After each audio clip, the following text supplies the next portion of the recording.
também 1 Pedro, capítulo versos 3. Depois 1 Pedro, capítulo 1.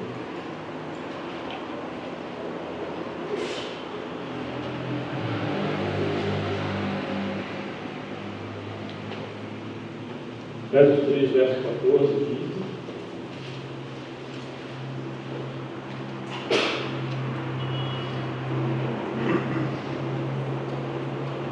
Por esta razão, dobro os meus joelhos diante do Pai, de quem toma toda a família nos céus e na terra, recebe o nome, ou toma o nome. 1 Pedro, capítulo 1.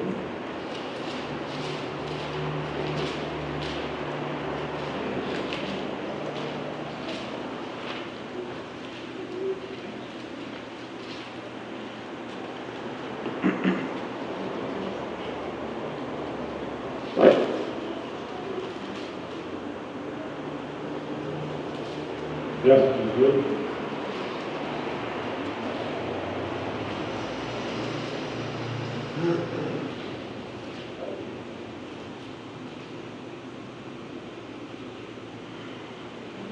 Sabendo que não foi com coisas perecíveis, como prata ou ouro, que foste comprados da vossa maneira fútil de viver, recebida por tradição dos vossos pais, mas foste resgatados pelo precioso sangue como de um cordeiro, sem defeito e sem mancha, o sangue de Cristo, conhecido já antes da fundação do mundo, mas manifestado no fim dos tempos, em vosso favor. Vamos orar mais uma vez, graças a Deus. Pai, em nome de Jesus, rogamos, seja misericordioso conosco, ainda nesse tempo, capacita-nos pela tua graça, a honrarmos o Senhor na tua palavra. Ora-nos de como nós precisamos entender a tua vontade e sermos supridos pelo teu Espírito. Nós entregamos esse tempo nas mãos do Senhor, em nome de Jesus, para a tua glória. Estamos aqui em Pedro, vamos ler mais uma vez, 1 Pedro 1,18.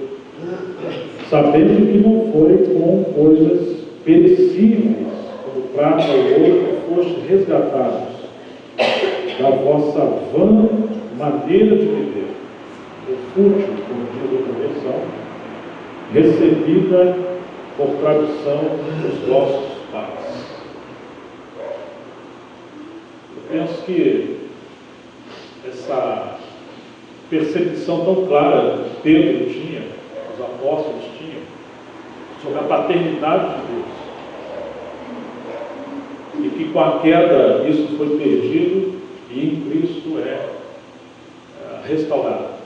Essa paternidade de Deus, e a família na terra é uma entidade, é uma constituição que tem origem em Deus para expressar a família nos céus. Ela deveria ser a extensão da família dos céus. É impossível viver a família na terra, entre o homem, a mulher e seus filhos, sem a presença de Deus.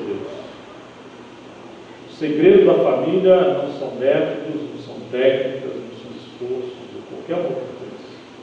É a presença do nosso Pai conosco, nos ensinando e suprindo-nos de vida, para que possamos aprender, não um assunto, mas aprender a sermos como Ele é, a viver pela vida dele.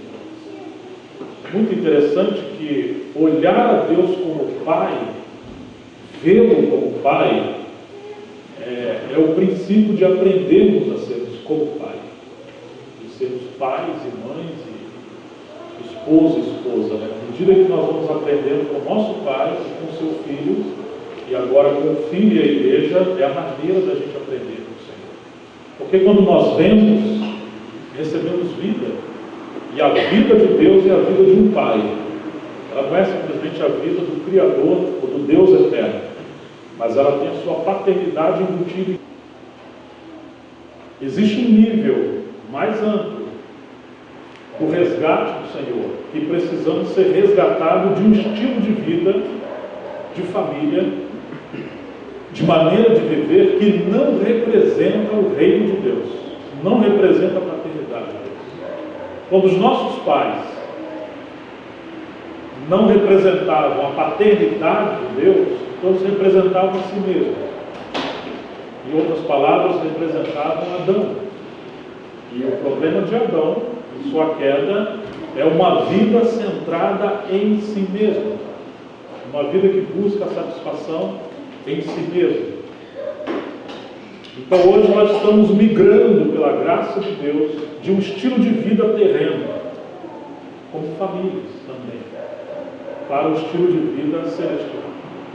Ou seja, vivermos conforme os princípios celestiais, aqueles princípios de Deus como nosso Pai, que vivia desde a eternidade com seu Filho e o que Ele planejou para a família terrena.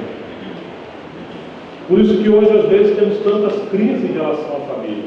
E nós precisamos, por um lado, de paciência, de muita oração, mas, por outro lado, precisamos converter o nosso coração ao Pai.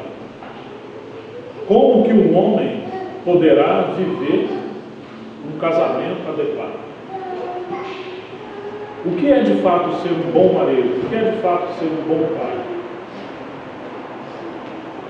Possivelmente vamos achar tantas respostas em livros, em psicologia, em aconselhamento, em autoajuda. Irmão, mas como nós precisamos voltar para o nosso Pai? É simplesmente impossível viver conforme a vontade de Deus se nós não entrarmos num nível maior de comunhão com Deus, como nosso Pai. Parece que quanto mais cedo nós entendermos que nenhum de nós somos suficientes em nós mesmos, melhor. Às vezes a esposa reivindica muita coisa do marido e o marido muita coisa da esposa. E os pais, muitas coisas dos seus próprios filhos. Mas nós cobramos coisa que ninguém pode dar. Nós não temos como resolver. Nós aprendemos assim com os nossos pais a vã maneira de viver que nós recebemos como herança. Há uma herança de constituição, de cultura na nossa mente e na nossa alma. Infelizmente, quando casamos, o sogro e a sogra de ambas as partes vieram juntos. Não como pessoas, mas no subconsciente, na psicologia, no viver, na alma da pessoa. E muitas das vezes a maneira que ela vive dentro de casa é a extensão do que ele aprendeu com seu pai e com a sua mãe. Então, se o pai não representa Deus, ele representa a si mesmo, possivelmente esse marido vai representar o seu pai. Por isso que a maior missão de um pai na terra é representar o seu pai no céu, porque a maneira que os filhos vão aprender quem é Deus é olhando para os seus pais. Esse é um princípio de Deus, que os pais têm a grande missão de representar o Pai no céu. Irmãos, quantas coisas nós herdamos dos nossos pais e não sabemos nos livrar dessas coisas. Se os nossos pais eram fracos, passivos, muitas das vezes os maridos são fracos e passivos. São pessoas que as mulheres, ainda que não queiram assumir a liderança da casa, se não assumir a casa cai. Mas se os pais eram autoritários, manipuladores, eles trazem esses fantasmas para dentro de casa. Então nós temos muitas crises na família. De maneira que o relacionamento entre marido e mulher, e o relacionamento entre os pais com seus filhos, são caminhos que o Senhor precisa encontrar, meios em nosso coração para restaurar. Nós precisamos entender isso, que nós herdamos uma vã maneira de viver que por tradição nossos pais nos deixaram. Graças a Deus por aqueles irmãos que tiveram pais que andaram com Deus, que conheceram o Senhor, e eles deixaram uma porção de fidelidade, de obediência, de consagração. Mas ainda assim, muito do que se aprendeu sobre obra de Deus, cristianismo, era desassociado da família. Alguns filhos têm uma certa repulsa à igreja, porque a igreja roubou seu pai. Ele se tornou, antes ele era um pai depois se tornou um homem de Deus.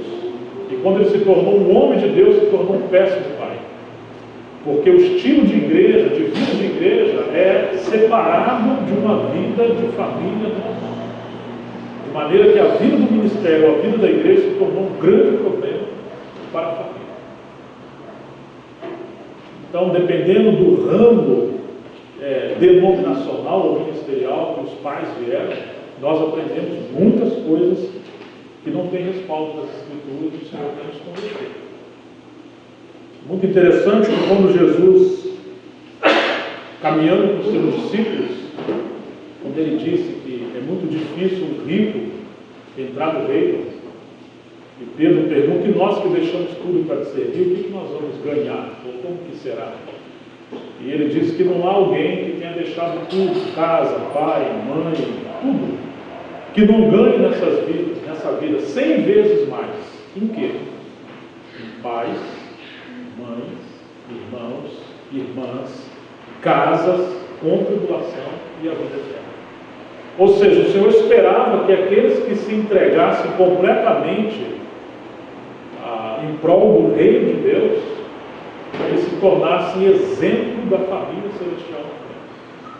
Que os homens de Deus fossem verdadeiramente pais espirituais que representassem a paternidade de Deus, e as irmãs mais velhas, verdadeiras mães espirituais. As pessoas que vêm do mundo, que ouviram o Evangelho, elas não esperam encontrar entre nós mestres, professores. Isso aí já tem no mundo acadêmico, na sociedade. Elas não esperam encontrar na igreja como uma empresa, um prédio, uma grande organização. Não, mas a sociedade está cheia disso. Muitas dessas pessoas que vêm do mundo para a igreja vieram de famílias desintegradas.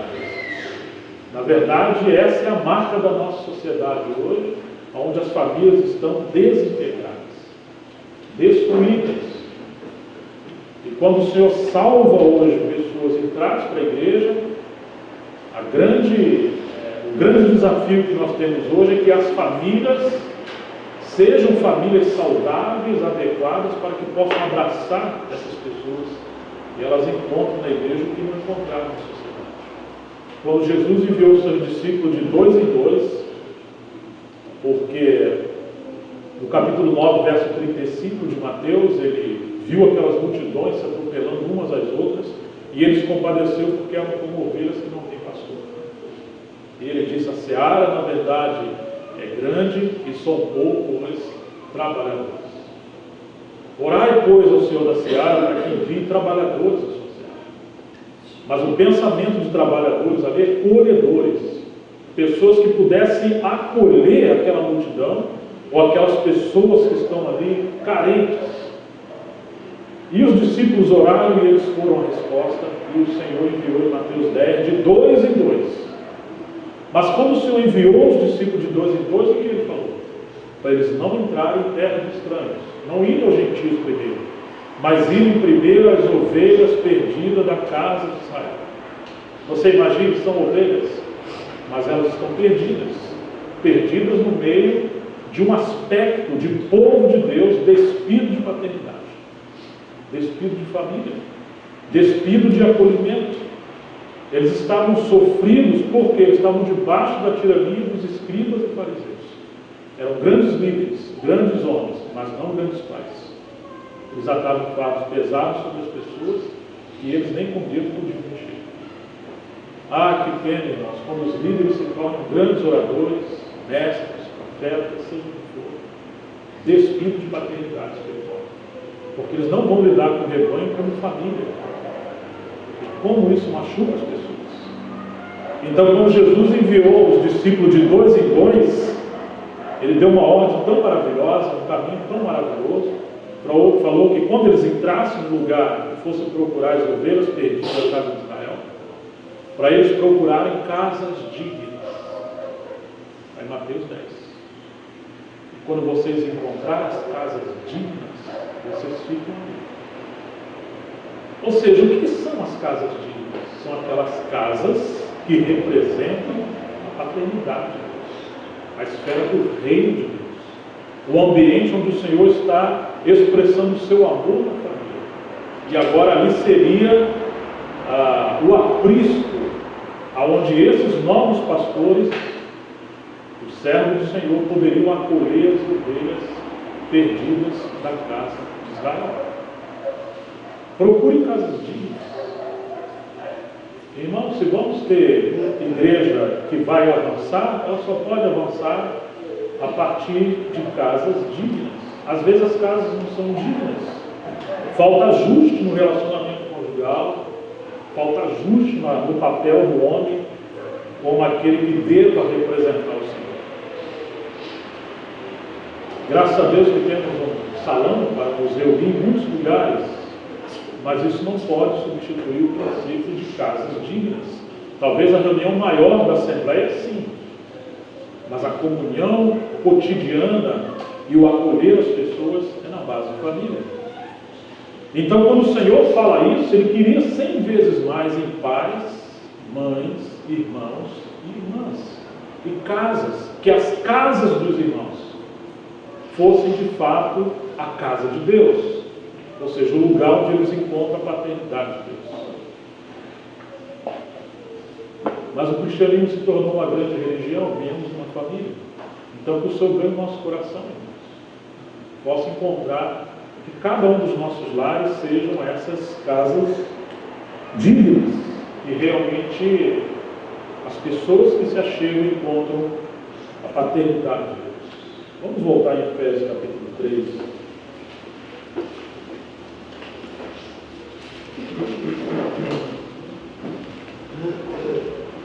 Então, essa oração de Paulo diante de tão grande mistério.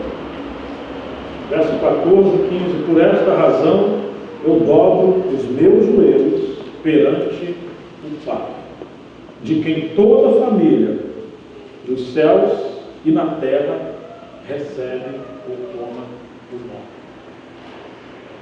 Há algo tão grande nesses dois versículos. Primeiro, a postura de Paulo. Depois de tudo que Paulo viu, por revelação sobre esse grande mistério que hoje falava ainda um pouco a nós, mas você vê que a rendição de Paulo é diante do seu Pai, o Pai Celestial. E agora vem essa intimidade. Como nós precisamos voltar a isso, a esse princípio, especialmente os homens, de que precisamos nos dobrar diante do nosso Pai. Nós precisamos conhecer a Ele como nosso Pai, porque somente assim nós vamos aprender a como ser pai. Nós precisamos nos voltar a Ele como nosso Pai, porque só assim nós vamos aprender a como ter compaixão dos nossos filhos. Só assim nós vamos poder ser despidos das vãs maneiras de viver que por herança herdamos dos nossos pais.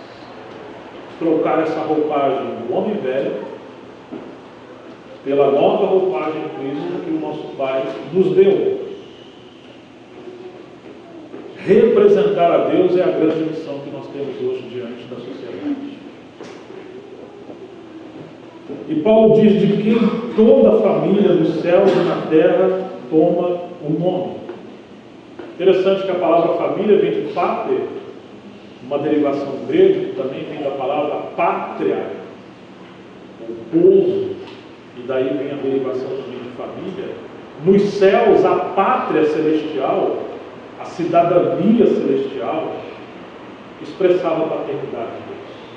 E agora na terra, a origem da família é Deus para expressar essa pátria, ou essa cidadania, ou esse povo que traz sobre si a paternidade de Deus.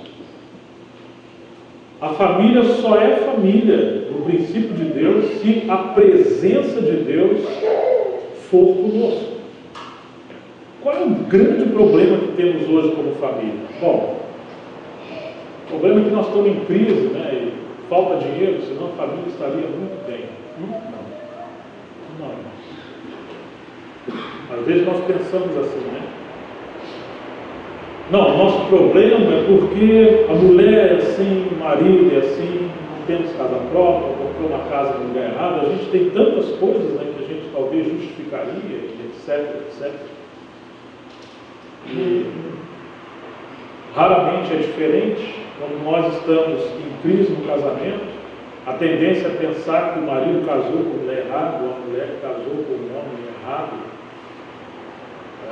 Os filhos vieram antes do tempo, quem sabe vieram cedo demais ou tarde demais, ou um veio e o outro demorou muito tempo para vir, por isso temos tantos problemas. Irmãos, ainda que tudo isso tenha o seu lugar, mas na verdade não é nada disso.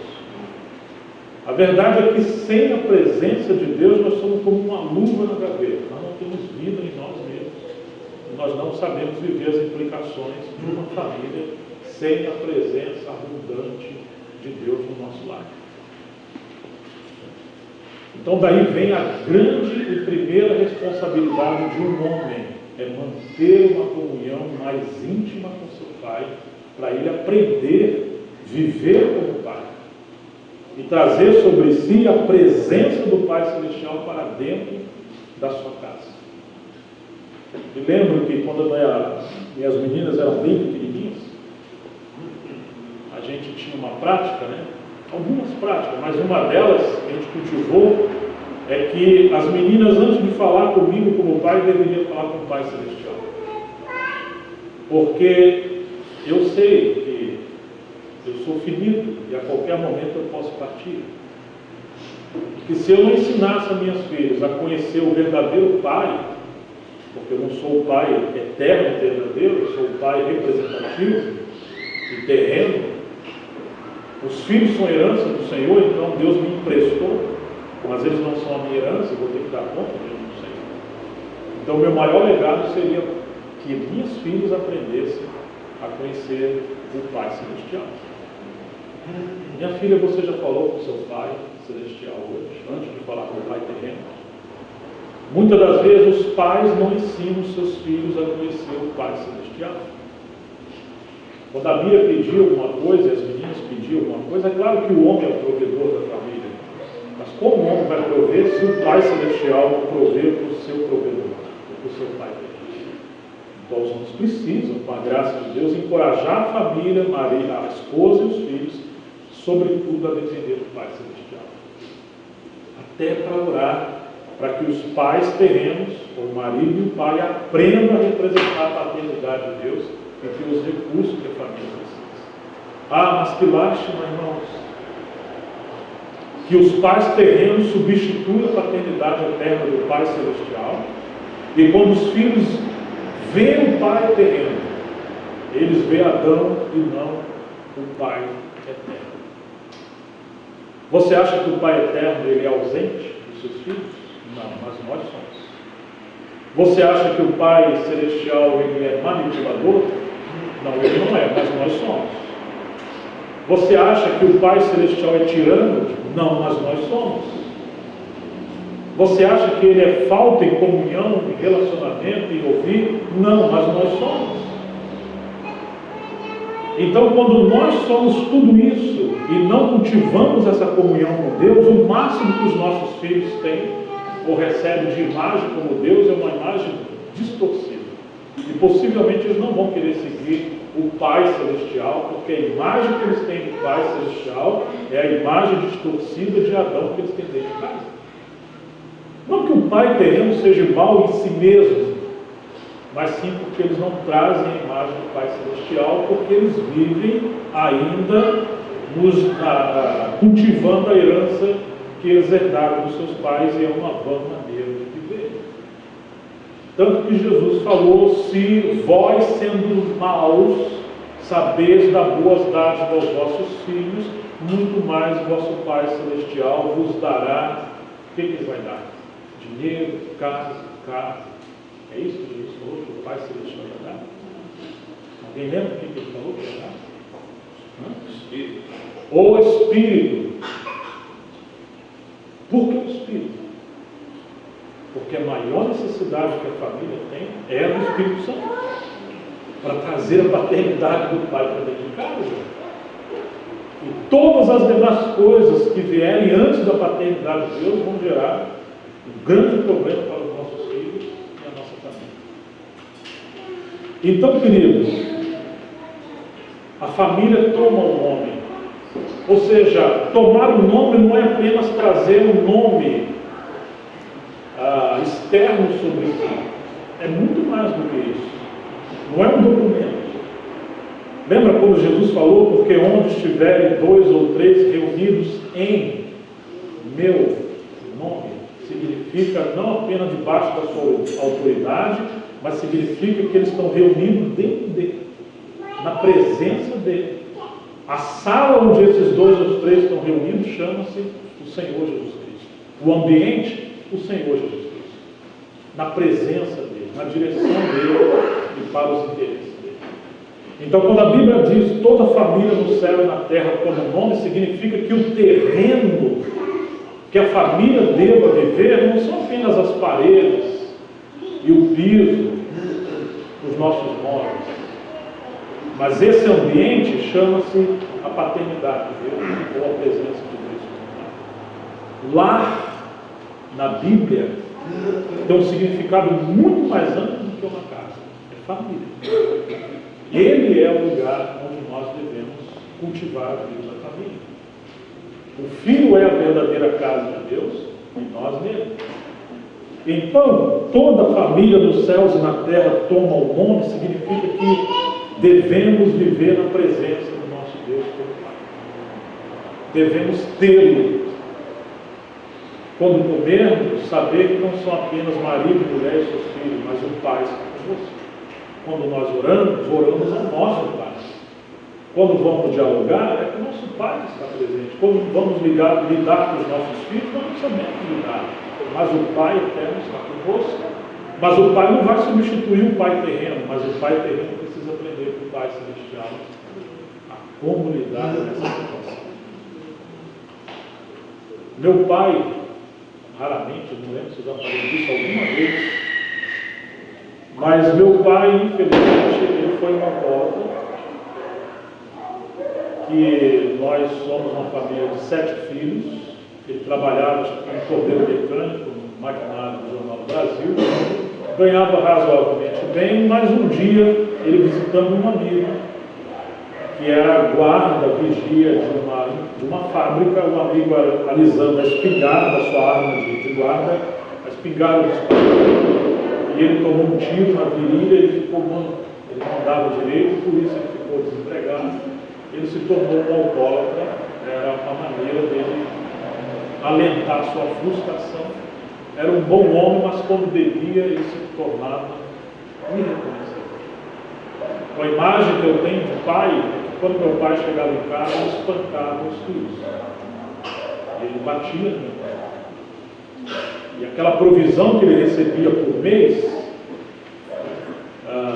talvez por aposentadoria ou meios na época, ele não chegava em casa completamente, ele ficava no bar. Depois que eu descobri que eu falei assim, nossa, eu conheci um rapaz que é a sua cara, uma moça que é a sua cara. Então, eu não sei quantos irmãos e patas tem, mas segundo os mais antigos, tem uma turma por aí espalhada. Então, há uma lembrança, além disso, que eu tenho do meu pai, 2 marcas terríveis que eu tenho, que o Senhor operou na minha vida. Uma é que, por uma vez só, eu me lembro que eu brinquei e abracei meu pai e a barba dele cerrada passou no meu rosto, aquela coisa rasgando.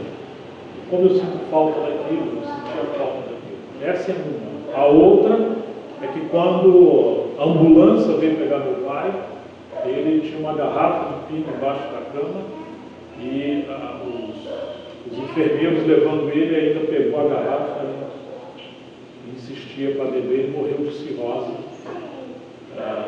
Eu perdi meu pai muito cedo. Por consequência disso, eu fui internado no colégio interno de Caxias, cidade dos meninos, um lugar terrível onde as crianças eram abusadas, violentadas, espancadas. Eu tinha trabalhado com 9 anos de idade, eu tinha que estar no capochado. E eu fiquei ali sem pai terreno. Depois fui para o outro colégio interno. Então a imagem que eu recebi de pai é uma imagem assim, vocês imaginam, terrível. Provavelmente seria um péssimo pai, péssimo marido. Mas o Evangelho me alcançou. O Senhor teve misericórdia de mim e me salvou. Então não era uma psicologia que eu ia precisar, psicanalista, uma autoajuda, não. Isso não ia resolver o problema. O que ia resolver o problema em relação a isso é que eu precisava encontrar o meu verdadeiro Pai. Então, quando o Senhor me alcançou, não me salvou apenas do inferno, mas me salvou dessa vã maneira de viver que tradição eu recebi do meu Pai. E agora, por misericórdia, encontrei a paternidade de Deus. Então ainda estamos nesse discipulado de aprendermos, porque somos falhos em nós mesmos. Mas o Senhor entra na vida de um homem e de uma mulher, e o Evangelho tem esse potencial divino de transformar o homem, mas especialmente na imagem do nosso Senhor Jesus Cristo. E agora, como Pai, ele precisa aprender sobre a paternidade de Deus. Oh, irmãos, quão grande isso é. E uma coisa que eu jamais desejei era eu expressar para a minha família o que eu herdei por boa maneira de viver dos meus pais. Minha mãe é uma grande mulher, uma heroína, mas ela deu o que podia. E meu pai também, eu acredito que meu pai foi um bom marido, até que ele ficou sob a influência de um espírito maligno, que levou ele a essa tragédia, mas ele não conhecia o Evangelho. Então tem que ficar com as virtudes boas dele. E toda a lição que nós aprendemos com tudo isso é também como ajudar as famílias na igreja. E muitas das vezes encontramos lares de cabeça para baixo, mas você casou com um homem que ele herdou uma família. Infelizmente não foram fazendas, empresas, dinheiro. A herança que ele recebeu foi a boa maneira de viver que o pai dele deu para ele. Por isso que a jovem e o jovem, antes de casar, tem que considerar essas coisas. Estou procurando alguém para casar. Não faz isso não. Vai diante de Deus orar, para que o Senhor cumpra a sua palavra, que diz que a herança dos filhos vem dos pais e a mulher prudente vem do Senhor. O homem, o jovem, precisa orar para que o Senhor traga a sua rebelde. E a moça precisa orar para que o Senhor, de fato, dirija ela a conhecer aquele jovem que o Senhor separou. Nós não somos do mundo, nós pertencemos ao Senhor. Então, queridos, quando nós encontramos esses textos, essas porções da palavra de Deus, nós vemos o quanto o Senhor precisa trabalhar com nós, o quanto o Senhor precisa entrar na nossa família, entrar na nossa casa. Ontem eu falei um pouco sobre Abraão. Lembra que o Senhor escolheu Abraão porque ele ia ordenar os seus filhos, e o Senhor faria de Abraão uma grande nação e abençoaria povos e nações. Mas você lembra o que o Senhor fez com Abraão? Ele deu um filho, e um dia Deus falou para ele: toma Isaque, o único filho a quem você ama. Você vai sacrificar no caminho. A palavra diz que Abraão se levantou muito cedo. Você imagina? 3 dias Abraão tinha para peregrinar até chegar naquele lugar que Deus escolheu para sacrificar o seu filho. E o que Abraão fez? Levantou muito cedo. O que isso significa? Ele tinha um coração totalmente devoto a Deus, de querer agradar a Deus. Mas o que Deus pediu agora? Deus pediu para dar para ele o que Abraão mais amava do ponto de vista humano, o filho. Isaque significa riso, e o prazer de Abraão estava no seu filho também. Mas o que Deus queria? Não queria que Abraão de fato matasse ou sacrificasse o seu filho. O que Deus queria era o coração de Abraão. Que onde estiver o seu tesouro, ali estará também o seu coração. O tesouro de Abraão não poderia ser Isaque. A alegria maior de Abraão não poderia ser seu filho. Deveria ser Deus. Então, quando o Senhor pediu a Isaque, na verdade, o que Deus queria? Deus queria o seu filho. Oh, irmãos, Deus deu Isaque para Abraão. Mas Isaac não pode virar o sentido da vida de Abraão. A pergunta é: qual é o sentido da nossa vida? Onde está o nosso deleite? Nós encontramos casais que oram para ter filho. E o Senhor lhe dá o seu filho. E ele nunca mais orou intensamente a Deus tanto quanto ele orava antes de ter filhos. E agora o seu tesouro se tornou seu filho.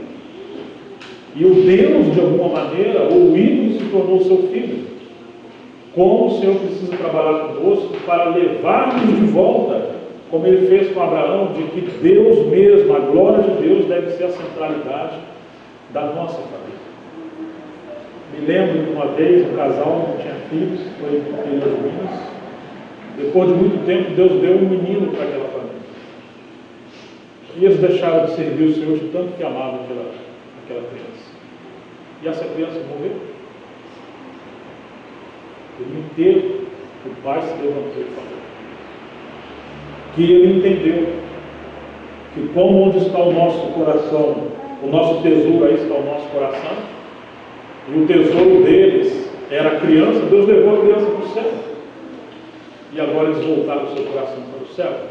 Eles não estavam amargurados por Deus, mas eles entenderam uma lição muito dura de que eles colocaram aquela criança no lugar de Deus. Depois de muito tempo, eles tiveram um outro filho, então eles passaram a servir o Senhor. Irmãos, quantas coisas nós colocamos no lugar de Deus? A jovem pede marido. Ora, tem medo de ficar mais velha. Depois que tem um marido, ela serve só o marido. E o marido serve só o marido. E assim é a nossa vida. Que o Senhor tenha misericórdia de nós e converta-nos em famílias para Deus, onde Ele possa contar conosco. Às vezes orando: Senhor, envia obreiros para a sua seara. Levante homens, levante mulheres, desde que não sejam nossos filhos. Lá no interior tem essa última frase que ninguém escuta, né? Nós preparamos nossos filhos para serem grandes médicos, engenheiros, bons estudos, que falam inglês fluentemente. Irmãos, mas oramos e desejamos que nossos filhos sejam preparados para ser homens e mulheres do Senhor, e que muito acima do inglês sejam homens da palavra, mulheres da palavra. Eles só podem aprender isso se os pais forem homens e mulheres consagrados ao Senhor. Então, quando nós encontramos a palavra de Deus falando sobre família, não existe esse pensamento da possibilidade de uma família vivendo fora desse ambiente da comunhão e da consagração a Deus. Pelo contrário, nós temos vários exemplos na Bíblia de que quando a família saiu da direção de Deus, o Senhor permitiu situações tão delicadas, de dor, de perda, de doença, às vezes de perda de patrimônios. Vocês lembram do livro de Ageu, irmãos? Não precisa abrir, mas rapidamente vou mencionar. O povo de Israel ficou cativo 70 anos, conforme as profecias de Jeremias. Eles foram para a Babilônia porque eles adoravam o ídolo. Manassés, que era o rei, ele adorou tanto o ídolo, ele foi agoreiro, necromante, feiticeiro. Chegou um tempo que ele sacrificava os seus filhos a Moloque, que era um deus pagão, que tinha uma fornalha de fogo interna dentro dele, e os seus braços à frente, ele botava a criança nos braços desse deus de bronze, e a barriga aberta, descendo, a criança ia descendo ali já, e caía dentro da barriga desse deus pagão. Era a maneira de oferecer os seus filhos a essa entidade, a esse Deus, para receber o favor de Deus. Ele era o rei de Israel. Muitos desses reis se desviaram e adoravam ídolos. Eles não ouviram as profecias dos profetas, e o Senhor os entregou então aos ídolos, quando eles foram levados a Babilônia por uma luta. E eles ficaram ali entupidos de ídolos, até o tempo que eles não aguentassem mais de ídolos na vida deles. Passados 70 anos, o Senhor despertou o espírito de Ciro, falou para o povo do Senhor voltar a Jerusalém para restaurar a casa. 5% apenas voltaram de Babilônia para restaurar a casa de Deus em Jerusalém. Jerusalém foi o lugar que Deus escolheu para colocar o seu nome, a sua vontade e a sua glória. Mas em Babilônia eles aprenderam a fazer negócios, a ganhar dinheiro, e a ter um nome, a ter status, a ter vida social e muitos prazeres mundanos e terrenos. De cerca de 100 mil judeus, pelo menos naquele contexto, 50 apenas voltaram, 5% voltaram dos que estavam presos ali. Você imagine voltar a Jerusalém, aquele lugar que está totalmente destruído, mas Deus queria uma casa e tinha que começar com o altar. Eles voltaram e começaram a construir a casa de Deus, mas um dia veio a perseguição no final do capítulo 4 de Esdras. E o que aconteceu? Eles pararam de edificar a casa de Deus. 16 anos. Começou um mês, 2 meses, 1 ano, 16 anos. É assim. Devagarzinho você vai parando, vai enfraquecendo, deixa as coisas do seu lado, daqui a pouco, 1 mês, 6 meses, 1 ano, 16 anos. Então Deus enviou 2 profetas, Ageu e Zacarias. E a mensagem de Ageu foi a seguinte: assim diz o Senhor dos Exércitos, no tempo de guerra. Eles não discerniam a potestade, a batalha espiritual que havia contra a edificação da casa do Senhor. E o Senhor reclamou o seguinte: esse povo diz, o povo de Deus, não vê ainda o tempo de edificar a casa de Deus.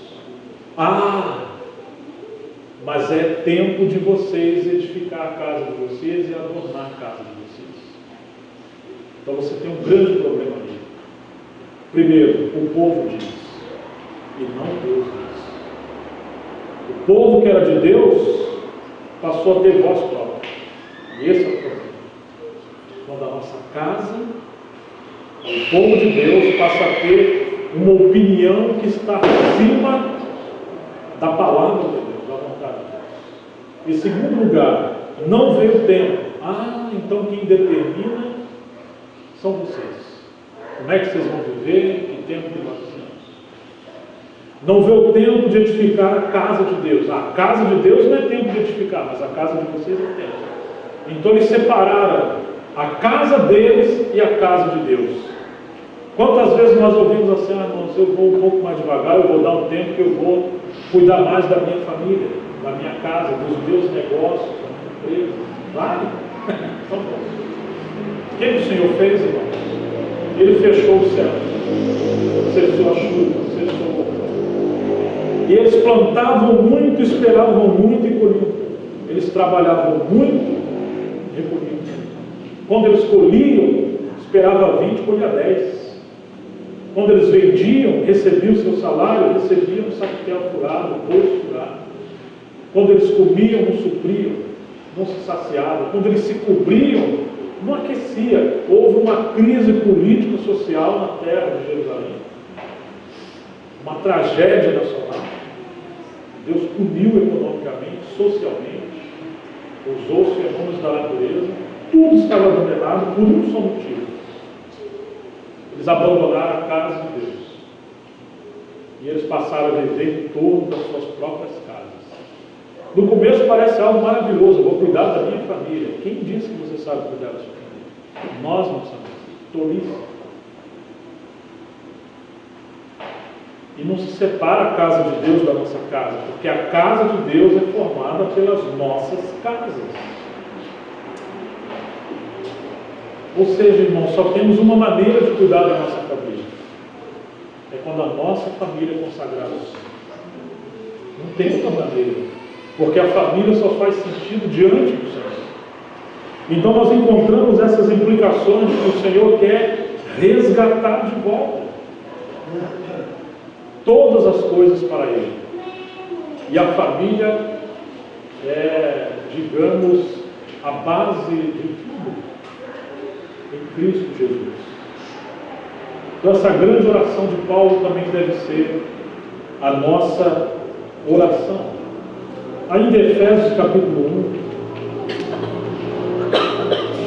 1, Verso 3, Paulo vai dizer: bendito o Pai de nosso Senhor Jesus Cristo,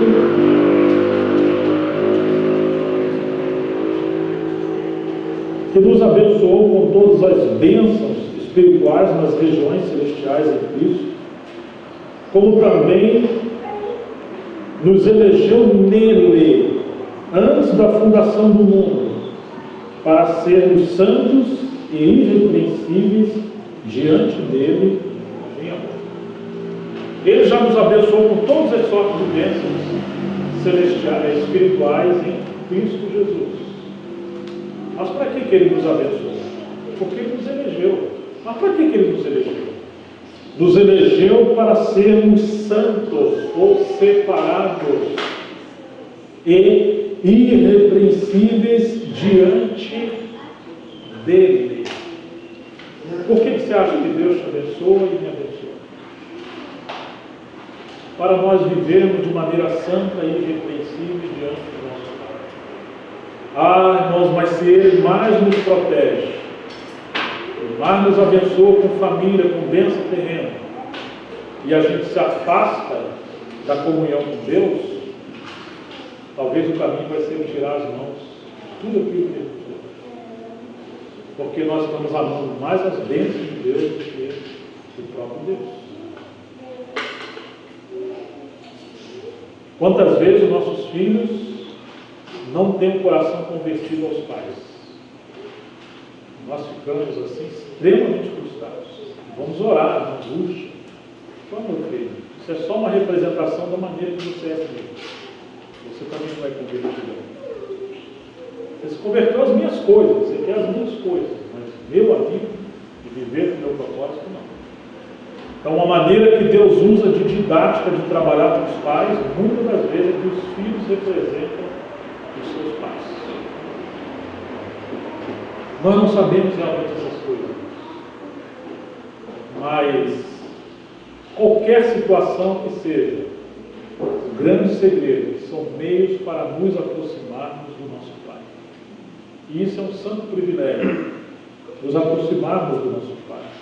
Como também nos elegeu nele, antes da fundação do mundo, para sermos santos e irrepreensíveis diante dele, em amor, e nos predestinou para o céu. É assim que diz a Bíblia? Por que as pessoas relacionam a predestinação para o céu? Fomos, Deus elegeu e predestinou alguns para o inferno e outros para o céu. Percebe que as coisas estão desassociadas do propósito central de Deus em Cristo? Ele nos predestinou para si mesmo. O equilíbrio do assunto da eleição e predestinação é que isso é tudo para Deus. Para, disse ele, segundo o texto, segundo a boa determinação da sua vontade, para sermos filhos adotivos por meio de Jesus Cristo, ou filhos maduros. O Roger falou um pouco sobre isso na outra vez que escreveu.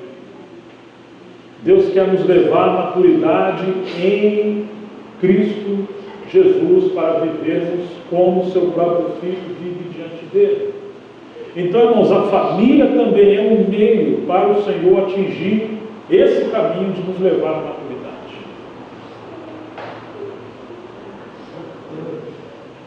Se a gente entender isso, né, irmãos? Que as crises que temos na família, crises que eu me refiro não são exatamente a problemas, mas simplesmente que nós não sabemos ser pai, ser mãe e viver com família. Isso é para nos levar à maturidade, quando a gente passa a depender de Deus, para o Senhor nos ensinar. E aí chegamos ao capítulo 2. Ele vos deu vida, estando vós mortos nos vossos pecados e delitos.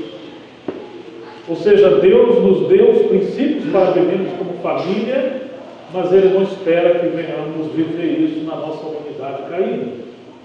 Ele nos deu vida. Que vida? A vida do seu Filho. Essa vida incriada, e é uma vida que vive para agradar a Deus. Nós temos essa vida. Ou, irmãos, precisamos da presença do Senhor. Precisamos ir diante do Senhor. Somente por essa vida nós podemos viver uma vida que agrada a Deus. Aí sim, nós chegamos ao capítulo 5 do livro de Efésios. Verso 18: não vos embriagueis com vinho, que leva à devassidão, mas enchei-vos do Espírito. Enchei-vos do Espírito, falando entre vós com salmos, hinos e cânticos espirituais, cantando e louvando ao Senhor no vosso coração, e sempre dando graças por tudo a Deus, o Pai, em nome de nosso Senhor Jesus Cristo, sujeitando-vos uns aos outros no temor, enchendo-vos do Espírito, falando entre vós. Olha o que Paulo está nos dizendo, que nós precisamos exercitar o nosso espírito, exercitar a oração, exercitar a adoração. Lembra quando Paulo diz assim: que fareis, irmãos, quando vos reunir no mesmo lugar? Uns têm salmos, outros têm hinos. E ele vai falando que outros têm isso. Em outras palavras, o Senhor espera que venhamos nos exercitar o nosso espírito, adorando, repartindo, compartilhando, mas isso são caminhos, são meios que o Senhor usa para que o Espírito Santo possa trabalhar em nossa vida. É claro que há aspectos maiores sobre isso em relação ao enchimento do Espírito Santo, mas nós precisamos nos liberar para o Senhor. Esse texto está dizendo: falando entre vós com salmos, hinos e cantos espirituais.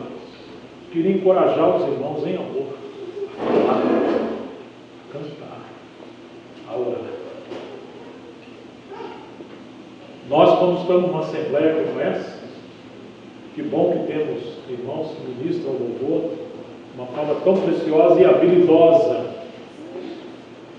mas isso deve ser também um encorajamento para que especialmente os varões se levantem para orar mais.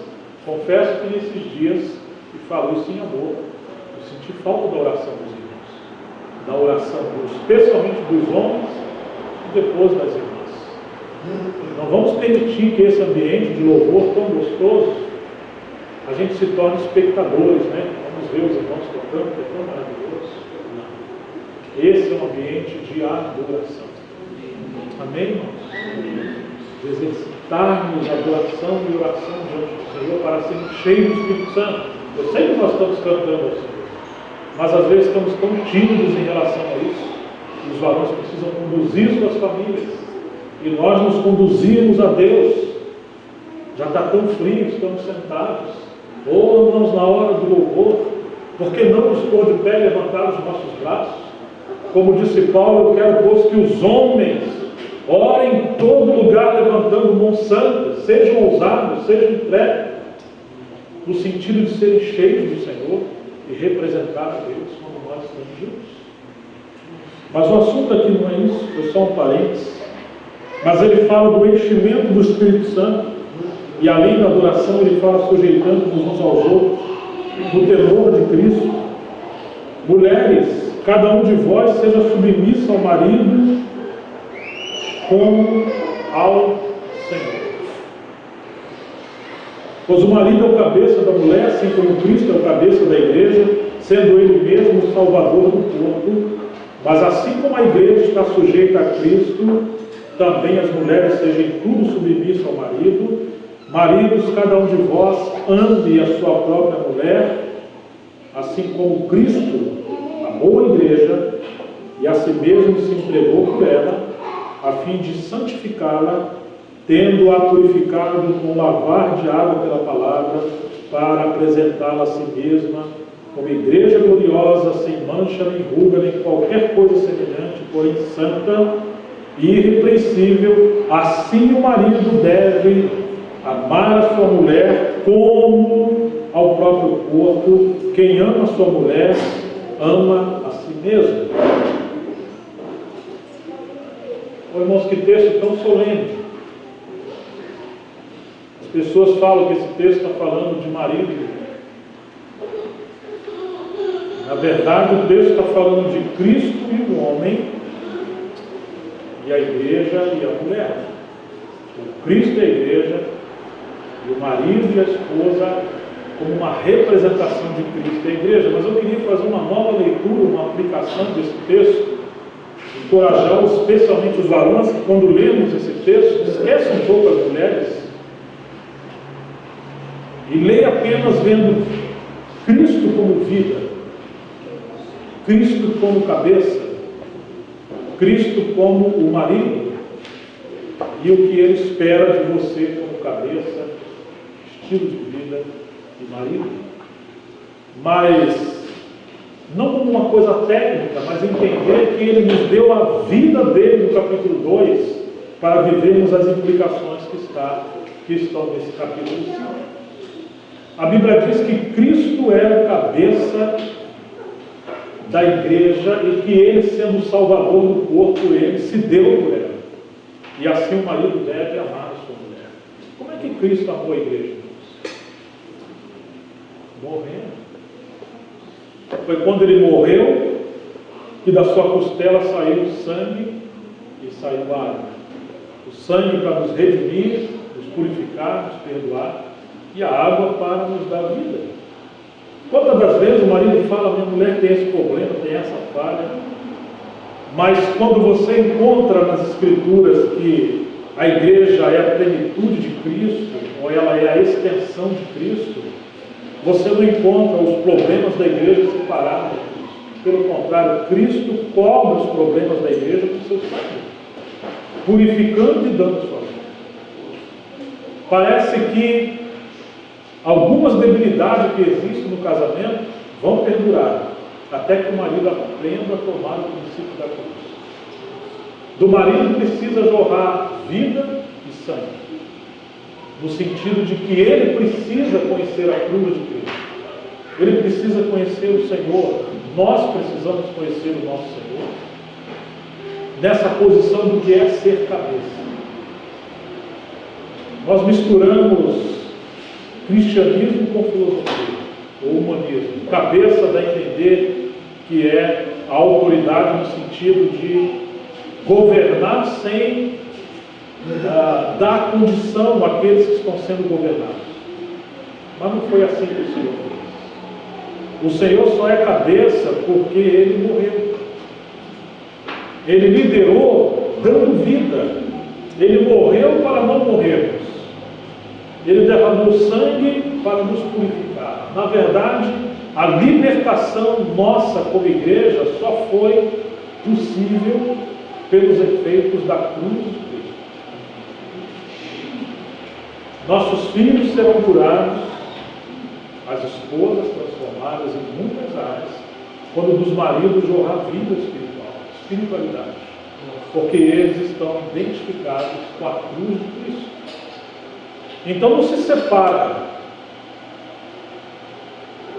a posição do homem ser cabeça na sua casa se Cristo não fosse. Então essa é uma nova forma de ler Efésios capítulo 5. Se você puder pegar às vezes um papelzinho, qualquer coisa, põe, cobra aqui mulher, vê só o homem e Cristo, o marido e Cristo. E você vai entender de que a maneira que Cristo viveu e se expressou em relação à igreja, Ele espera que os homens representem isso em Cristo. Irmãos, como esse texto tem sido usado de maneira distorcida. As mulheres têm medo desse texto, quase sempre, porque fala de submissão. Mas o que é submissão? Maldição? Às vezes sim, se a gente não entender por revelação, de que quando a Bíblia diz que Cristo é o cabeça da igreja, mas Ele foi cabeça quando Ele deu a sua vida, e Ele é o Salvador da igreja, aí sim, irmãos, tudo muda. Porque a submissão é uma proteção, é um cuidado, é um amor, é uma maneira de acolher, é uma maneira de cuidar, é uma maneira de proteger, é uma maneira de cobrir a igreja e a mulher pelo marido de todas aquelas retaliações, até do seu próprio inimigo. Então, estar submisso é estar protegido, é ser acolhido. é estarmos debaixo de uma esfera onde você não tem que sofrer aquelas retaliações que alguém que está sobre você deve sofrer. Quando nós vemos que nosso Senhor Jesus viveu nessa terra em submissão ao nosso Senhor, então nós entendemos que submissão é uma grande bênção. Ele não fez nada, ele não falou nada que não fosse em obediência ao seu próprio Pai.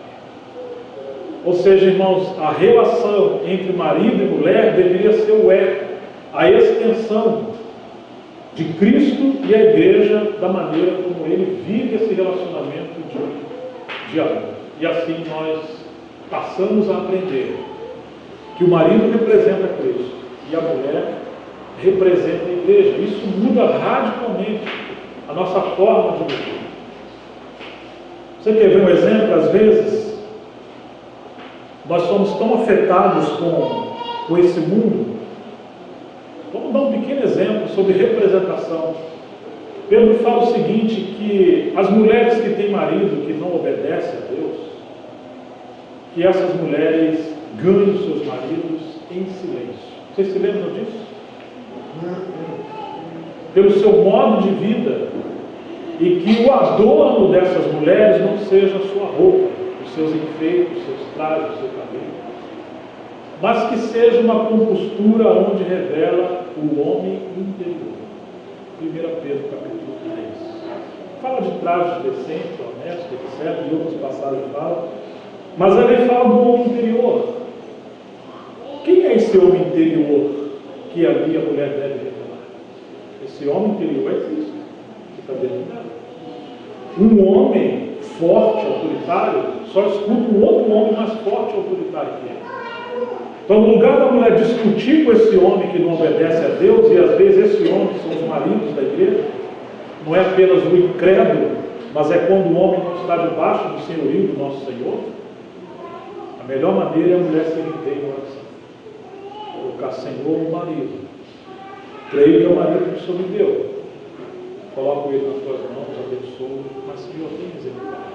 Quando a mulher sai da frente, o homem interior que está dentro da mulher sai para fora.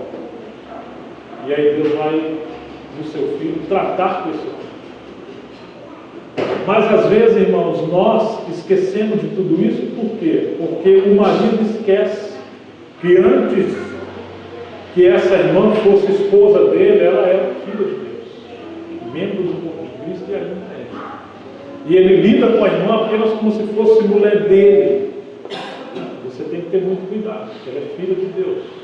Me lembro que uma vez eu estava discutindo com a Miriam, casado novo, coitado, falaram para ela que era um irmão muito amado, e ela acreditou e casou com ele. Bobinha, né? E eu também acreditava que era um irmão muito manso, mas depois que eu casei, aconteceu que o homem, quando está sozinho, ele não está inteiro. E nós temos algumas coisas dentro de nós que nós mesmos ficamos escandalizados conosco mesmo. Eu poderia ser um irmão amado, mas um marido amado, não. Nenhum daqueles irmãos que falaram para ela para casar porque eu era amado, casaram comigo, né? Que poderiam falar essa coisa. Ninguém conhecia isso. Quão tirano, quão autoritário, quão terrível eu era, e só o casamento pôde desvendar essas coisas. Então, o casamento, que era muito bom, para mim se tornou uma armadilha, no bom sentido, de Deus para quebrantamento. Temos duas armadilhas, entre aspas, por favor, uma liberdade: igreja e casamento. Todo mundo casa para ser feliz e quer encontrar a melhor igreja para reunir. Se encontrar uns músicos desse aqui, então, isso aqui é o céu. Anda com os gordinhos, você vê uma coisa. Vai encontrar. Irmãos, o casamento é um ambiente para o Senhor se quebrantar, para ganhar as profundezas do nosso coração, para que Ele expresse a sua família. Um dia eu estava discutindo com a Miriam, de repente a Miriam parou de falar. Quando eu virei para ela, ela estava de joelhos, com a cabeça coberta com o véu. Aí eu fiquei bravo, porque eu tinha acabado de falar, o que ela foi orar a Deus e voltar para Deus. Quando eu fui falar com ela, Deus literalmente falou comigo, que antes dela ser minha esposa, era minha filha. E aí? E aí eu entendi isso. Eu não deveria tratar como ela deveria. E que as fraquezas que eu achava que a Bíblia tinha, na verdade, eram virtudes dela. Mas eu queria conformar ela à minha forma, aos meus métodos. Eu queria mudar aquelas virtudes que ela tinha como mulher. Eu queria que ela assumisse uma identidade que na época eu achava que uma esposa de um irmão que estava servindo deveria ter. Mas ali foi uma grande lição para mim. Como ela se dobrou, o homem interior, que é Cristo, no espírito dela, saiu para fora. Muito mais forte do que ela, falou, pegar e respeitar. Ou seja, irmãos, muitas das vezes as crises que nós temos na família é porque a mulher não vê Cristo no seu marido, porque ele não é quebrantado. E o marido não vê Cristo na esposa, porque ele vê ela apenas como a sua mulher e não como filho. Nós temos aquelas passagens que tudo que 2 ou 3 na terra concordar na terra em oração, o Pai concordaria nos céus. Nós aplicamos isso aos irmãos, mas nós esquecemos que marido e mulher já são 2 e que deveríamos praticar a oração dentro dos nossos lares.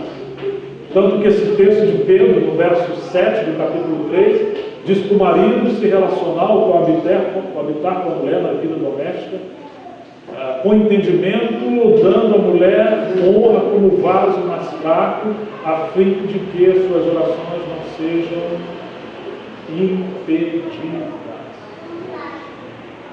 Não adianta o homem estar orando se a família ou se o relacionamento conjugal não estiver ajustado diante de Deus. Muitas vezes tem uns pregando com muita, não vou nem dizer autoridade, mas com a voz muito alta. E tudo isso é vão, porque a vida dentro de casa está de cabeça para baixo. Como é que Deus vai ouvir uma oração de um lar que está dividido e não há relacionamento? Que adianta sermos bons pregadores ao de fora e marido e mulher não conseguem conversar, Então, queridos, inclusive esse texto fala de veste decente. Paulo também vai falar sobre isso. Não é uma questão de machismo, mas se a mulher entende que ela representa a igreja e o marido é Cristo, ela vai se arrumar para o seu marido. Seu corpo é templo do Espírito Santo. Você não deve se conformar a esse mundo, e nem os homens a esse mundo. Infelizmente, os estilistas da nossa era, a maioria são gays, homossexuais. São pessoas que estão debaixo de um espírito de promiscuidade e sensualidade. As roupas são demasiadamente sensuais e sedutoras. O livro de Isaías fala daquelas filhas de Israel que andavam cascavelando. Parecem serpentes e não ovelhas. Nós vivemos um dia, em dias que para você viver como uma filha de Deus e se ataviar como filho de Deus, há um preço que você paga. Não apenas pelo preconceito da sociedade, mas porque também as nossas mentes estão contaminadas com esse mundo. Oh, irmãos, se nós representamos Cristo e a igreja, entre marido e mulher, como uma mulher deveria se comportar? Como um marido deveria se comportar? Recentemente fui comprar umas roupas, e aí tem 4 mulheres na minha casa que me ajudam muito. Mas uma vez fui comprar umas roupas e conversa vem, conversa vai, eu escolhi uma calça lá para mim, bonita, bolsa fraca, moderna, uma coisa linda. Quando eu coloquei a calça em casa, eu ia falar a palavra, até os erros deles, mas dentro de mim o Senhor me reprovou.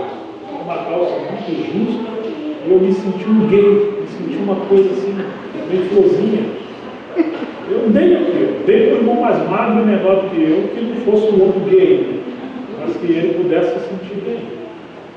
Mas o Senhor me reprovou. Se você olhasse, estava assim, o look estava perfeito, mas não representava o homem de Deus, representava um homem caído. Ô irmãos, desculpa tocar nesses pontos de vocês, mas hoje muitas irmãs são sensuais e muitos homens são sensuais. Nós deveríamos colocar nossas vidas diante do Senhor. Às vezes eu chamo algum marido e falo assim, irmão, você deveria considerar diante do Senhor como a sua família está lidando com isso. Porque às vezes tem marido que não liga, a mulher está sendo nua, Fica difícil hoje os jovens na igreja solteiro, às vezes encontram uma situação como se tivesse um mundo. E esse é um ponto que nós, como família, precisamos considerar. A mulher representa Cristo. Ela não deveria se vestir para chamar a atenção de outras mulheres. É uma coisa estranha, parece que as mulheres se vestem para que outras mulheres vejam. Porque os homens raramente, às vezes, vejam. Você lembra como é que eu estava semana passada? Eu não lembro nem o que eu usei semana passada. Acho que nem ontem. Você vai com essa camisa de novo, nem lembrava que eu tinha aquela camisa. Mas as irmãs às vezes dizem, não vou com essa roupa, porque eu fui ontem, eu fui semana passada, eu fui cada dia com um sapato, uma roupa. Eu sei que isso faz parte da vida feminina, mas não é disso que eu estou falando. Eu estou falando desse espírito que não representa a santidade, o temor, e não se atravia como filho de Deus. Que nós precisamos colocar essas coisas diante do Senhor, com muito temor, com muita reverência, fazer diante do Senhor com amor. Talvez essa palavra não se aplique às irmãs e os irmãos daqui de Joinville. Talvez ela possa servir para outros lugares. Mas esse mundo está infestado com esse espírito erotizado. Que o Senhor tenha misericórdia de nós. Né, irmãos? Mas tem umas calças, essas calças leves, essas coisas que quando põe, se a roupa for da cor da pele, você diz que a pessoa está pelada. Não está com roupa, ela está nua. Então, que nós possamos considerar essas coisas diante do Senhor. Quando nós lemos a palavra, falamos sobre família, essas coisas estão nas Escrituras. Nós não podemos tirar essas coisas das Escrituras. Quem ensinou isso foi um obreiro. E ele também fala isso para Timóteo. Timóteo era um jovem diante do Senhor, que mostra como as irmãs deveriam se colocar diante do Senhor. Vamos em 1 Coríntios capítulo 11. Confesso que eu pensei em falar várias outras coisas, não tem nada a ver com o que eu estou falando. Cheguei a anotar o que eu ia falar, coisa que eu não faço, anotar os outros. Não estou falando nada que eu anotei, quase nada. Espero que esteja sendo útil e que seja a vontade do Senhor. 1 Coríntios capítulo 11. Paulo vai dizer assim: sede meus imitadores, como também eu sou de Cristo. Atenção, varões, nós, varões, precisamos ser imitadores de quem? De Cristo. E Paulo está orientando que os irmãos sejam seus imitadores. Eu vos elogio porque em tudo vos lembrar de mim e vos tendes apegado com firmeza às tradições que eu vos entreguei. Todavia eu quero que saibais. Em outras palavras, os irmãos em Corinto reteram as tradições, mas será que eles estavam sabendo que eles estavam praticando? Isso pode acontecer. A gente está praticando algumas doutrinas, algumas tradições, mas falta-nos realidade espiritual. Era isso que Paulo estava falando. Então ele diz assim: eu quero que saibais que Cristo é o cabeça de todo homem. O homem, o cabeça da mulher, e Deus, o cabeça de Cristo. Verso 7: pois o homem não deve cobrir a cabeça, porque ele é a imagem e a glória de Deus, mas a mulher é a glória do homem. Verso 10: portanto a mulher deve trazer sobre si sinal de autoridade por causa dos anjos. Vamos pensar aqui um pouquinho, baseado no texto de que Paulo se dobrava de joelho diante do seu pai, do qual toda a família no céu e na terra toma o nome ou recebe a paternidade de Deus. Um dos aspectos da paternidade de Deus chama-se autoridade. Ô irmãos, tem dois princípios que governam o universo. Isso foi algo que os irmãos unidos falaram, especialmente Barbie. Governo e graça. Deus faz tudo pela graça, mas para nos trazer de volta ao seu governo. A graça não é uma licença para vivermos fora do governo de Deus, senão vira uma libertinagem. Graça é uma condição, sobretudo, para voltarmos ao governo de Deus. Nós falamos muito de comunhão e de igreja, mas não há comunhão e nem mesmo a vida da igreja se não valorizarmos e voltarmos ao princípio da autoridade espiritual. O caos do universo existe especialmente por causa da rebelião contra a autoridade. Quando se fala de família, de paternidade, de igreja, uma das coisas que precisamos reconsiderar é a questão da autoridade. Quero que saibais, em primeiro lugar, que Cristo é o cabeça de todo homem. O homem fala, o homem é a cabeça da mulher. A mulher não deveria ter cabeça ela mesma, mas o homem deve ser cabeça de si mesmo. Se a mulher não se sujeita ao marido, ela está sem cabeça. Mas e o marido que não se sujeita ao Senhor? Por acaso ele está sendo encabeçado por quem?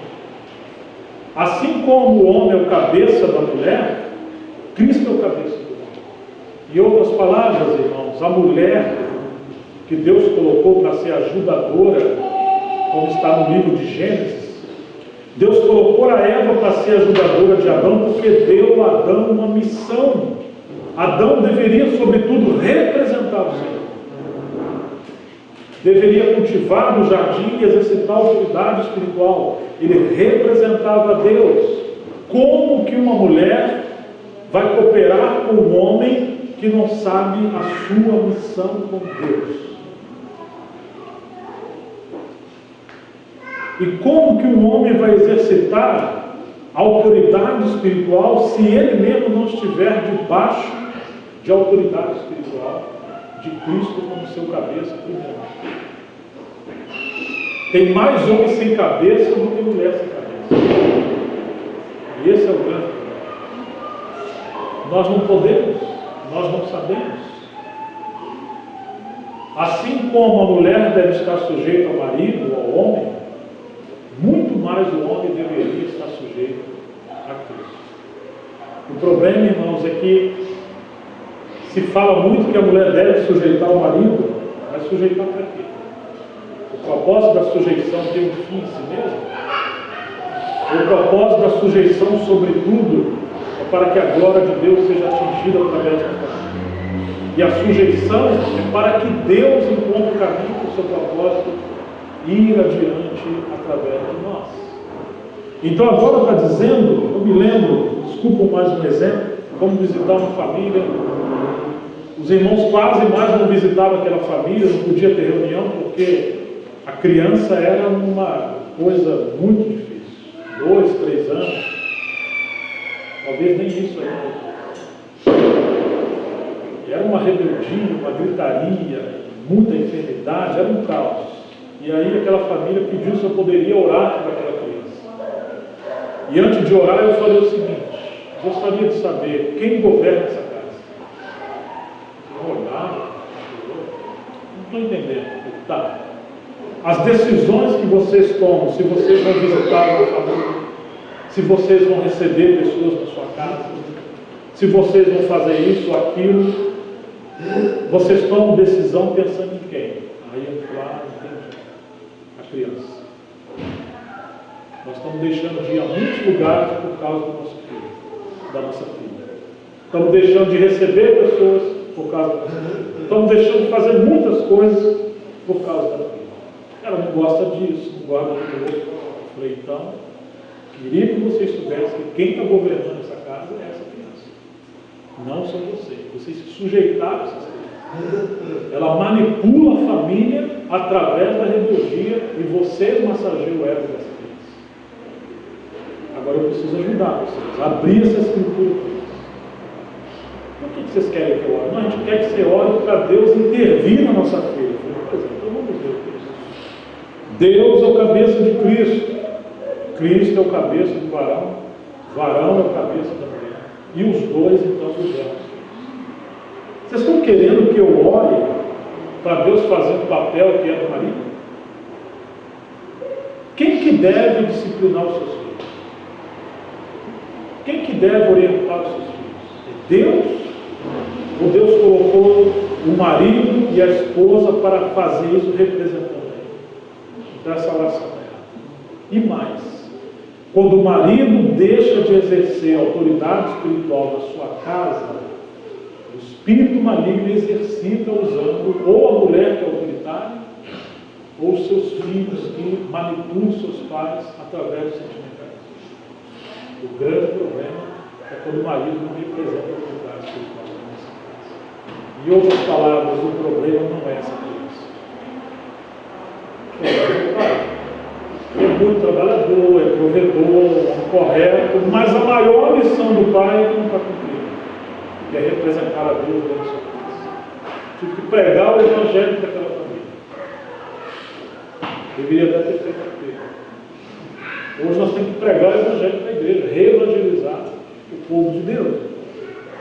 Irmãos, tem muitas famílias de cabeça para baixo, tem muito espírito maligno agindo dentro da família.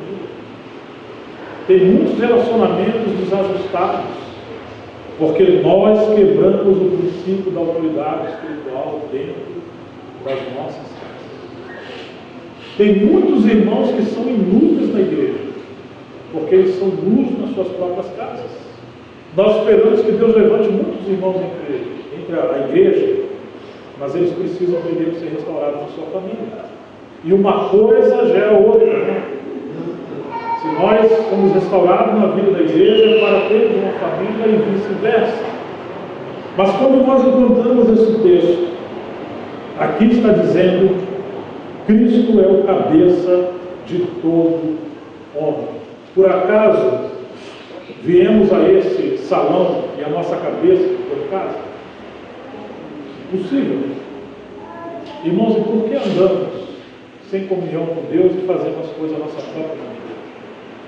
Como se pudéssemos agir dessa maneira. Me entende, irmãos? Como que especialmente os homens precisam restaurar o altar da oração, da consagração, da vida com Deus, para que conduzam as famílias, sua própria família, de acordo com a vontade do Senhor. Ainda que somos totalmente debilitados, mas a cada dia dá um passo em direção à vontade do Senhor. Senhor, qual é a tua vontade? Como vamos lidar com isso? Como vamos fazer com isso?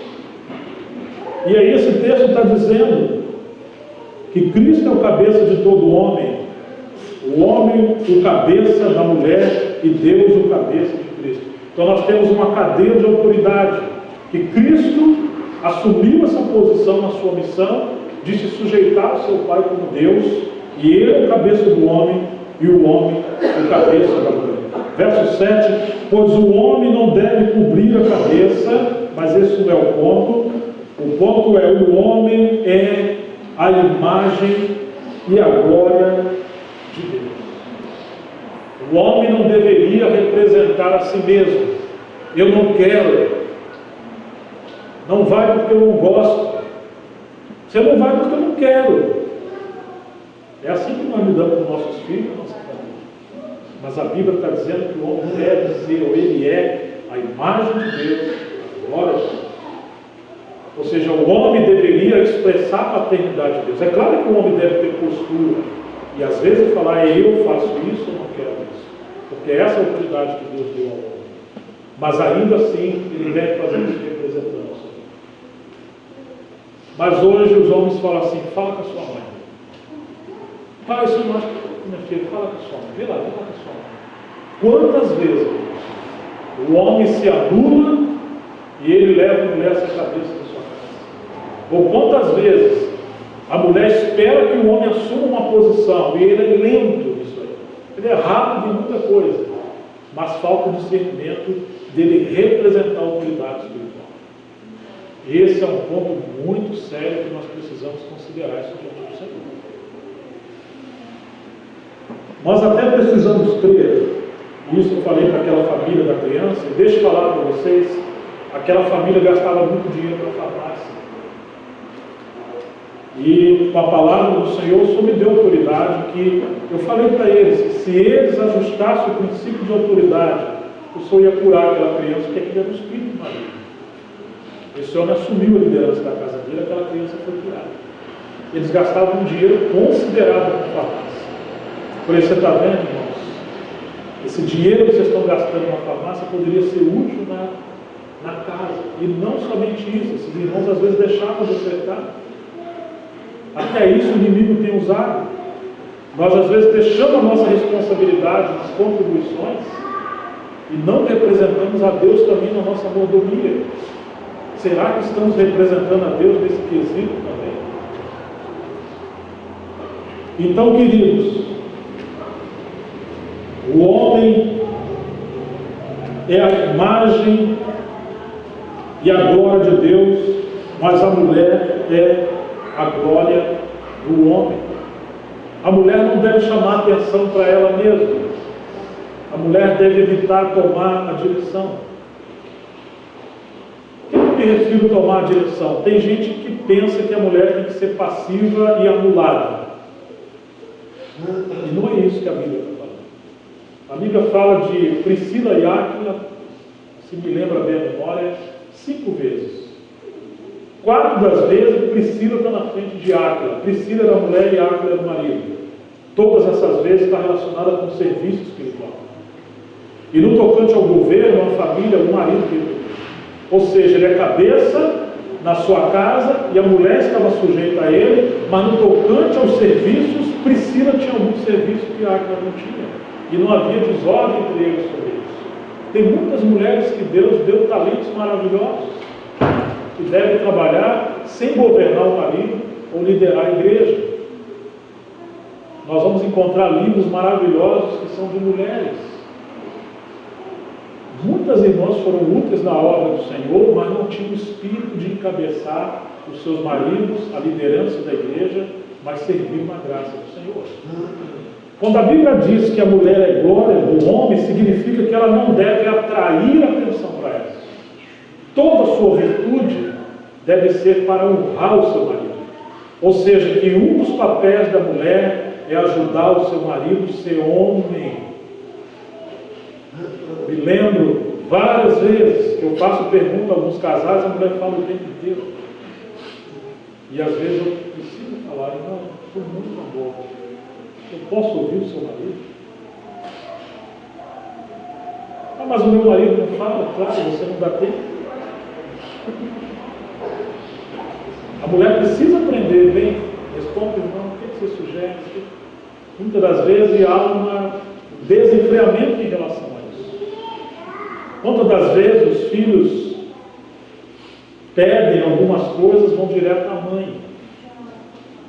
A mãe é advogada dos filhos diante do pai. É um complô que tem dentro de casa e a gente precisa corrigir essas coisas diante do Senhor. Mas a mulher é glória do homem. Será que a mulher representa o seu marido ou ela representa a si mesma? A maneira que você se porta, o que você fala, quando você está entre as irmãs, entre os irmãos, você de fato é alguém que expressa a glória do seu marido. Portanto, a mulher deve trazer sobre si sinal de autoridade por causa, você está vendo, irmão? Anjos e também demônios. Como o Senhor quer ser honrado no contexto da família, quando essa questão da autoridade é restaurada. Porque o grande problema dos anjos que caíram foi que eles foram rebeldes à vontade de Deus. E o que Satanás acusa agora os filhos de Deus diante de Deus dia e noite? Vou tentar transliterar na minha liberdade. Se nós que somos anjos, um corpo espiritual muito maior do que os homens, que não tem degradação, doença, não tem nada, não nos rebelamos. Por que achar que os homens, meros mortais, uma vida curtinha nessa terra, vai se sujeitar ao Senhor? Não vai. Quando Deus falou a Satanás, os filhos de Deus, que eram anjos ali, vieram se apresentar diante do Senhor. O diabo se infiltrou, e falou: você viu meu servo Jó, o homem ímpio? Ele falou: mas também você dá tudo para ele? Tira, eu quero ver se ele vai te servir, se ele vai te servir. Essa é a acusação, irmãos. Que o homem serve a Deus em troca de alguma coisa. Deus dá propina, suborna. Senão o homem não vai servir a Deus. Ou seja, irmãos, o inimigo está aí todo o tempo, querendo nos estimular a nos rebelar contra Deus. Os filhos se rebelaram contra os pais, as mulheres aos seus maridos, e os maridos são tentados a viver uma vida profissional, uma vida acadêmica, uma vida espiritual, sem depender de Cristo como seu cabeça. Essa é a sedução. E esse é o nosso desafio terrível que nós encontramos. Não é se você está fazendo a coisa certa ou a coisa errada, mas é se o nosso Pai, do qual toda a família deve tomar nome, se nós estamos trazendo o nome do nosso Pai para todas as nossas decisões, o nosso estilo de vida para dentro da nossa casa e tudo que nós estamos fazendo. Então essa é a tentação. Quando Jesus ora que precisamos ser guardados da tentação. Que tentação? De não depender de Deus como nosso Pai e fazermos as coisas por nós mesmos. Ou irmãos, quando fala que toda família deve tomar o nome do Pai, por favor, não se esqueçam que isso tem a ver com autoridade. O Senhor tem misericórdia de nós. Será que isso está claro para nós? Isso é uma questão de autoridade. Se o Senhor vai restaurar famílias, parece que a primeira coisa que o Senhor quer restaurar entre nós é a questão da autoridade. De toda a família, nos voltarmos para o Senhor. Que o Senhor continue falando ao nosso coração. Quero terminar esse meu compartilhar falando sobre essa nossa casa. Em primeiro lugar, o homem precisa ser o intercessor dentro da sua casa. Irmãos, os nossos problemas com filhos, com dinheiro, com tantas outras coisas de relacionamento, não é no grito que se resolve. Precisamos entender que sem mim, diz o Senhor Jesus, nada podeis fazer. Precisamos ser intercessores, primeiramente, da nossa família. Amém, queridos? Apresentar nosso esposo, nossos filhos e as mulheres também serem intercessoras diante do Senhor. Em segundo lugar, essa posição de profetas, o homem ter a palavra de Deus para dentro da sua casa. Quando Paulo está falando em Coríntios 14, que as mulheres estejam em silêncio na igreja, etc. E se a mulher quiser saber alguma coisa, o que ela deve fazer? Você se lembra? Pergunte em casa aos seus maridos. Por quê? Porque Deus quer que o marido tenha compromisso com ele, de conhecer a Deus e conhecer a sua palavra. Ele não fala para perguntar aos pastores, perguntar aos irmãos, levantar a mão. A procura nos livros, graças a Deus pelos livros, pelos irmãos. Pergunte em casa ao seu marido, porque Deus quer restaurar a comunhão dentro dos lares, de que o marido seja um profeta, que estude a palavra de Deus, e mesmo que ele não saiba, ele deve perguntar então aos irmãos que têm cargo da palavra, mas infelizmente às vezes os maridos são anulados, e as mulheres vão perguntar aos irmãos que têm o ministério da palavra. E muitas das vezes as mulheres sabem muito mais do que os maridos. Infelizmente vivemos tempo onde as mulheres são muito mais de oração e muito mais da palavra do que os próprios maridos, porque os papéis estão invertidos. Pergunte em casa aos seus próprios maridos, ou seja, eles devem ser profetas dentro da sua casa. Se formos intercessores e profetas para a nossa família, então nós poderemos governar como rei a nossa família. Nós não sabemos governar, mas só é possível através da intercessão. E aí temos a direção de Deus para a nossa casa. Então só pode nos orientar a como lidar com tantas coisas complexas dentro da nossa família. Irmãos, que o Senhor use de misericórdia conosco. Mas essa é uma das implicações de que se a nossa família vai trazer a paternidade de Deus para dentro da nossa casa. O princípio da autoridade precisa ser restaurado. Deus, o cabeça de Cristo, não peça a Deus para fazer pelos seus filhos o que o Pai tem que fazer. Senhor, fala o coração do meu filho, sim, ele vai falar quando você for um intercessor e quando você, na direção do Espírito Santo, falar a palavra de Deus. Os pais precisam se converter os seus filhos aos seus pais, para que Deus não fira a terra com maldição. Se os pais levam a vida diante de Deus, aí sim o Espírito Santo pode falar diretamente com seus filhos. Mas nunca o Espírito Santo vai substituir a missão dos pais em relação a educar os seus filhos. Esse é um grande problema que nós temos. Irmãos, olhem pela minha mulher. Não, mas por quê? Porque minha mulher... Você é sujeito a Cristo? Como que você espera que a sua esposa seja sujeita? E assim nós queremos substituir as nossas responsabilidades. Quando a Bíblia diz que os pais não devem provocar a ira aos seus filhos, Efésios capítulo 6, é quando nós queremos levar os nossos filhos a fazerem coisas que o Espírito Santo não está nos dirigindo a levar os nossos filhos a fazer aquelas coisas. Os nossos filhos não conseguirão nos obedecer, não conseguirão deixar algumas fraquezas, não conseguirão fazer algumas coisas, porque nós não estamos sendo conduzidos pelo Espírito Santo para fazer aquelas coisas. Provocar a ira, em certo sentido, significa manipular os nossos filhos, sem o poder de Deus. Os filhos até querem fazer as coisas, mas eles não têm poder em si mesmos. Irmãos, assim como Cristo foi à cruz e saiu vida dele, se os pais não estiverem vivendo uma vida crucificada, como o Espírito Santo vai trabalhar com nossos filhos? Se você corrige seu filho com vara, mas você fez aquilo irado, e você não leva uma vida com Deus, aquilo vai provocar ira no seu filho.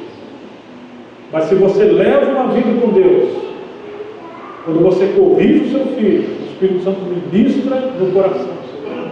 Também não adianta você orar, Senhor, livre meu filho dessa pirraça. A Bíblia diz, o filho entrega a si mesmo, vai envergonhar os seus pais. Não. Quando você pratica a palavra e corrigir o seu filho, porque você está obedecendo a palavra de Deus, então o Senhor aplica no coração do seu filho a disciplina e vai haver restauração.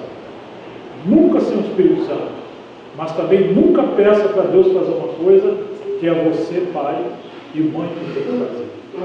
Não é fazer as coisas sem Deus, mas também não é pedir a Deus que substitua o pai e a mãe para fazer as coisas que só os pais e a mãe devem fazer. É muito mais fácil fazer assim, mas o que Deus quer é que nós possamos estar diante dele em todo tempo.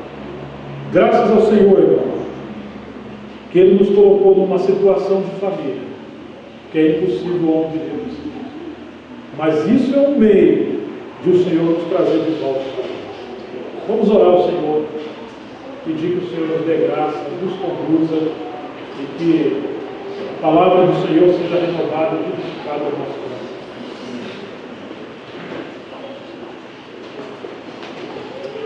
Pai, em nome de Jesus Cristo, nós queremos pedir que o sangue precioso do nosso Senhor nos purifique de todos os nossos pecados. O uso de misericórdia conosco. Nós realmente cremos que o Senhor nos ajudou nesse lugar. Como nos sentimos distantes da tua vontade, mas ao mesmo tempo, como nos sentimos atraídos à tua vontade, sabemos que o Senhor é um Deus de amor e de graça. Por isso nós oramos, Senhor, que o Senhor possa nos libertar da vã maneira de viver que por tradição herdamos dos nossos pais. Venha transformar nossa mente, venha abrir os nossos olhos. Nós, maridos, ensina a termos Cristo como cabeça, para que Ele nos oriente, renova a nossa mente e nos ajude a como representar o Senhor dentro da nossa casa, com o nosso cônjuge, com a nossa família. As mulheres a como conhecer o Senhor e a serem boas mulheres, boas mães. Os filhos a como realmente conhecer o Senhor desde pequeno. Ó Senhor, nós queremos te agradecer pela tua palavra. Também repreendemos o inimigo, todo espírito de mentira, de julgo, de opressão. Queremos pedir por aqueles filhos que têm tanta dificuldade, alguns que não estão caminhando. Senhor, vivifica a tua obra no coração dos nossos filhos. O Senhor ama os nossos filhos, o Senhor ama a família. Então nós pedimos ao Senhor que sejamos uma assembleia formada por famílias que estão cheias da presença do nosso Pai. Amém. Nós entregamos todas as coisas nas mãos do Senhor. Amém. Em nome de Jesus. Para a tua mão. Amém. Que o Senhor nos dê graça.